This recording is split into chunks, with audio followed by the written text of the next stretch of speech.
Rain hammered the roof of the old bus stop like 1,000 tiny fists.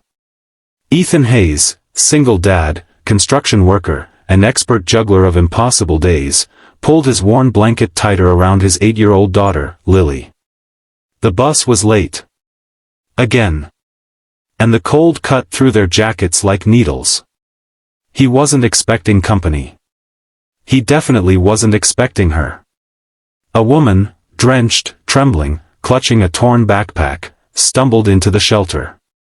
Her hair was plastered to her cheeks, mascara streaked down her face, and her hands shook like she was fighting some invisible storm inside her. For a moment, she simply stood there, hugging herself despite the cold. Lily, ever the fearless little light, whispered, "Dad, she looks sad." Ethan nodded, offering a polite smile. "Rough night?" She tried to answer, but her voice cracked. I just need a minute." She slid down onto the bench, shivering so violently Ethan could hear her teeth hit. His blanket, thin as it was barely enough for Lily and him. But something tugged at him. Something human. Something simple. He shifted a little closer and said quietly, "You okay?" Her eyes, green and glassy, lifted toward him. "I'm sorry. I don't mean to intrude. I just needed somewhere dry." "It's all right," Ethan said. "We've all been there." A long silence. Rain.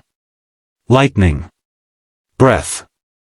Then, with a voice so fragile it felt like it might break, she whispered, "Let me under your blanket, please." Ethan had no words. A stranger asking something so intimate, so vulnerable, it took him a second to understand she wasn't looking for closeness, she was looking for warmth. For safety. For a moment to breathe. He looked at Lily. She nodded, small, brave, kind. Ethan lifted the edge of the blanket. The woman hesitated, then slipped beneath it, shoulders shaking as she clutched the fabric. For a moment, they sat in an awkward, shared silence, but then Lily smiled at her. "What's your name?" "Marina," she whispered, wiping her eyes. "Thank you, both of you." The warmth under the blanket seemed to thaw more than just her hands. It loosened her fear, melted her defenses. Bit by bit, her story flowed out. She had left an abusive relationship that evening. No family nearby. No money left after he drained her account. She'd walked 8 miles in the storm trying to reach a women's shelter, only to find it full.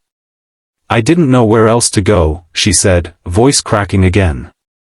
"I just kept walking." Ethan felt something twist in his chest. Not pity, recognition. He knew what it meant to start over. He had done it when his wife passed 6 years ago. When bills piled up. When life felt too heavy for one pair of shoulders. He understood the kind of quiet battles nobody sees. "You're safe with us," he said firmly. Marina's breath hitched, as if those 4 words had been missing from her world for far too long. The bus finally arrived, hissing like it was tired too.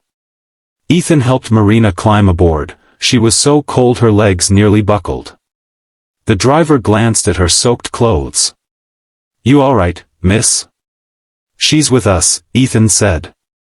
Those simple words felt like a shield. During the ride, Marina leaned her head against the window, eyes drifting closed. Lily quietly placed her small hand over Marina's, and Marina squeezed it with the kind of gratefulness that made Ethan's heart ache. When they reached their stop, Ethan hesitated. He could say goodbye. Wish her luck. Let her walk away into another storm. But kindness doesn't end when the bus ride does. "You can stay at our place tonight," he said gently. "There's a spare room. And breakfast that's edible." Marina let out the smallest laugh, a broken sound trying to be whole again. "Are you sure? You don't even know me." Ethan shook his head. "I know enough. You need help. I've been there." He paused. "And someone helped me once, too." I'm just passing it on. Her eyes brimmed with tears, not the trembling, frightened kind from before, but the soft, grateful kind that meant hope was returning. The emotional climax.